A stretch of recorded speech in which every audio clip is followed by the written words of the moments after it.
Okay, so that was one of the variations I'm going to do. Basically, I'm going to show you one lick, then I'm going to show you a bunch of different isolations of variations, as simple as doing just small isolations to get down difficult parts, and then more complex variations and everything in between. Basically, the point of this, that what I'm trying to do is show you the process of how to practice repetition, which is necessary, but without driving yourself crazy by doing the same repetition all the time. All of it will be tabbed out for you. So you can download it free on my Patreon page. You don't have to be a member.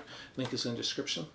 So let me go and basically, let me talk a little bit about what we're doing. So basically, rote repetition is just when you go through the same idea over and over, and that is necessary to some extent. But I'm also going to talk about isolating the difficult parts. By doing that, if you have, for example, the lick I'm going to show you is a 13-note lick, and you isolate it down to 3 notes or 5 notes, you can get a lot more of those repetitions in the same amount of time, so you don't spend so much time doing repetitions. You can then also do variations, which is what most of this video will be on.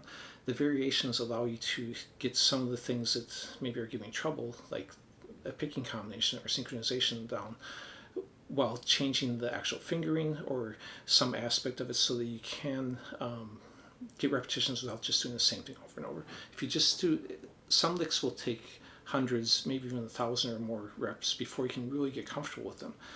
And this can be applied to chord progressions, scales, arpeggios, licks. It doesn't really matter. It's the same process. If you sit there and do the same lick 100 times, you're both mentally going to get burned out on it. You're probably going to lose your focus. After the first 50 reps, you're not going to get as good a reps as on the next 50 on it. And you potentially can hurt your hand doing repetitive stress injuries because you're just doing the same thing over and over. By changing it up a little bit, it gives your hand a little bit of a break, and it gives your mind something to still latch onto. So the basic lick I'm teaching, but again, licks don't really matter on this, it's just examples. It's just a scale run with the, so I'm ascending the A minor scale in the key of C major. I then do a direction change, and then another to descend, and then another direction change to continue to ascend. So at first, of course, you need to do a few reps just to get that basic memorization down of that. While you're doing that, once you start to get down, you could move it to a different key, maybe up here to like C minor, and make it a little bit more interesting by not just doing the same position. The next thing I do is basically, once you have it to where you kind of know what you're doing, think about which area is actually giving me trouble, or giving you trouble. So for most people, I'd say if you know the scale already, just playing the scale isn't the problem. So the problem, if there is one, would be the direction and string changes. So at that point, you can isolate it down to just when I change direction on the second string, coming back to the third string, and they change direction again, coming here. Now I don't have to finish out here. I can just go right back into and repeat those 5 notes. Because again, this isn't hard if you've played the scale. So that's my first isolation, just a 5-note grouping. 5, 6, 5, 7, 5, and then roll the finger. So you can do that a bunch of times until you feel really comfortable with it and can do it at whatever speed you want to get it down to. But if maybe those string changes are giving trouble, so maybe you isolate even more. Maybe I just go here with my downstroke, back to the upstroke here, which is the picking I was using, down, down. So it has a little economy picking sweep, but also has alternate picking, inside picking too. So you might just isolate down to those 3 notes and do that a bunch of times to get that part comfortable. Again, whatever gives you a hard time, that's what we want to focus on. So you don't have to, so you can get a lot more reps in the shorter period of time than if you played the whole lick. And you might even isolate down the picking. That's something I do quite often still to this day. If the lick is giving me trouble, I'll isolate the picking and just go. And I'll muffle it so I can still hear. That way I can make sure I'm giving it equal volume and equal rhythm, and not doing something where I'm hitting one a lot harder or other things, but yet this hand is out of play. I can really focus on just the picking. So you can get that done. Now let's go and jump into variations. So now that we figured, okay, we want to get this picking and hand synchronization down better, but it's boring just to sit there and do that over and over. So the first thing we do is take the same basic lick, repeat it a few times, because when I repeat it, then I get that roll going from the last note back to the first note. Then just move it up the key. Maybe do 3-4 times in each position, and keep moving up the key.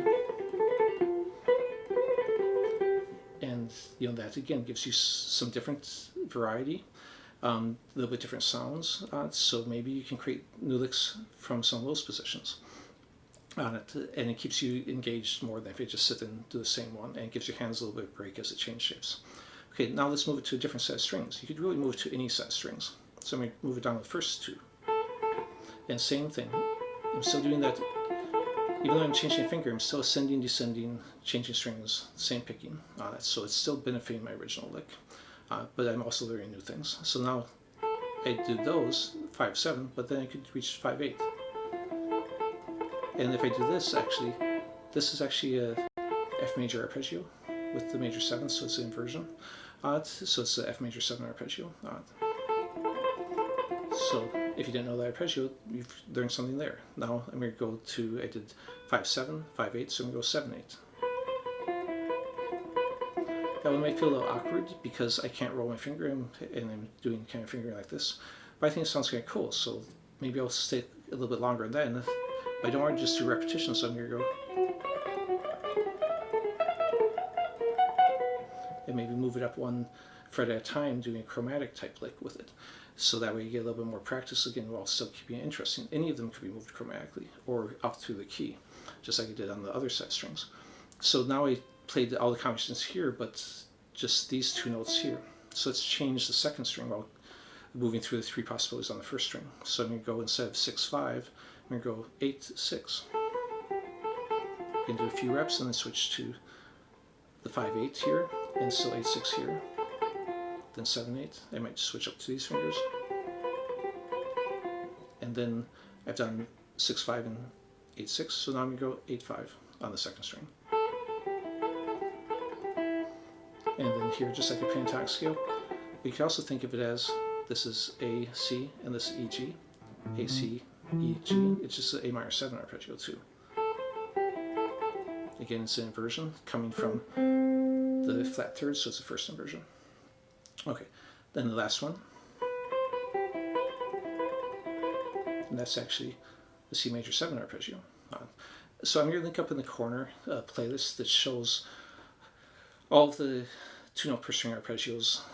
I've got separate videos for reposition, first inversion, second inversion, third inversion, so you can check out those if you want to try those. But yeah, this is just coming from my C major 7 arpeggio. So now let's go ahead and go back to the original second and third string. So I'm going to do something a little different. I'm going to go ahead and add a couple extra notes. So instead of going down, up, down on the second string, I'm going to go down, up, down, and then add extra up, down. So now if that gives you trouble getting that because you've been doing just 3 notes, you can just isolate the picking on that and do 1, 2, 3, 4, 5. Then we do the same string changes though.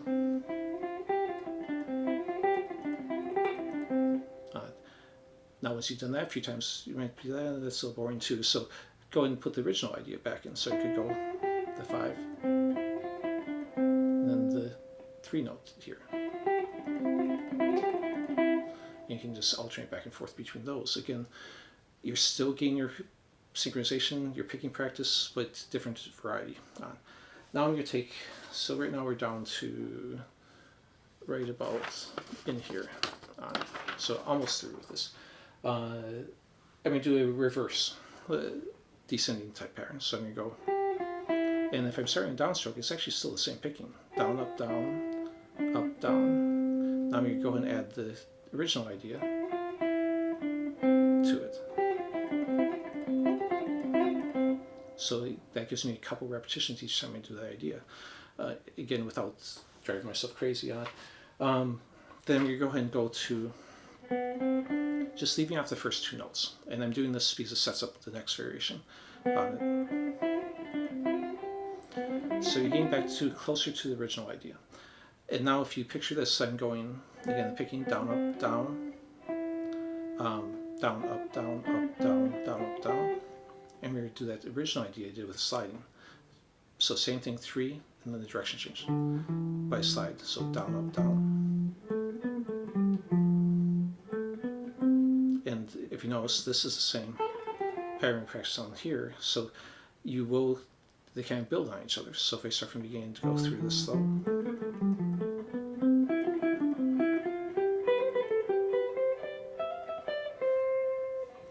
So that's that original I did at the beginning of the video. Now, if you, at this point, you might say, well, that's actually harder than the original lick, and yeah, it is. Now, if you've played all this over a period of multiple practice sessions, because if you do it all in one practice session, it doesn't sink in. You aren't spread out your learning over multiple sessions, and that will get into your long-term memory better. So do a few in one session, then do a few in another session. Don't try and do it all in one. If you need 500 reps, do maybe 50 reps or 60 or 70 reps each session, and spread it over half dozen different practice sessions. Okay, but you might get sidetracked now. You might say, okay, well, that sliding is actually giving me trouble. So then you can break that down and do that and say, okay, I'm just going to focus on variations on the sliding, and then go the next sections and work that. And I went ahead and tabbed out too. So then you go down a new rabbit hole from the sliding ideas. So it becomes this kind of, as you do variations, you may come upon new ideas you want to learn, which they just vicious circle of keep generating new ideas, and that's the cool part about it. So some rote memorization, if you want to learn it quick, break it down into those difficult areas and just do a bunch of reps on those. If you want to really understand it and not drive yourself crazy, do a few variations. You don't have to do as many as I did.